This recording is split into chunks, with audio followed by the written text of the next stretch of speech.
thom no zaro sap ṭawnga sei dan chu hang out the clothes ti mai tur ni sei ve chin te sei thalutuk hang out the clothes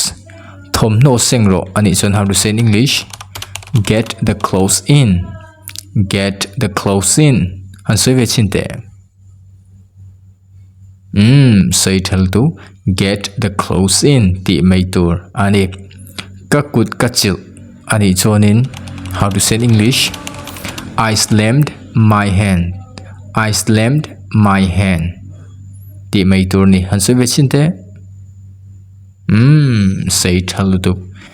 min zap thei ngem alum em ta min zap thei ngem ti sei du ni chon may you fan me ti mai tur ani hay hi apply mo can you fan me ti bon kan sei thei tho ani ma se may hi apply jok I poisa min puk tir thei ngem ani chon can you lend me your money sei ve chin sei thalutuk iti tak takem sap ṭawnga sei dan tur chu are you serious ti na ani mai ni han sei ve chin sei thalutuk min tan puina wangin kalome ni chon thanks for helping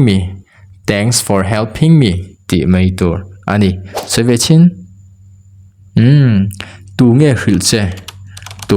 che ani chon who told you tu nge hril che har salo tro sei ve chin okay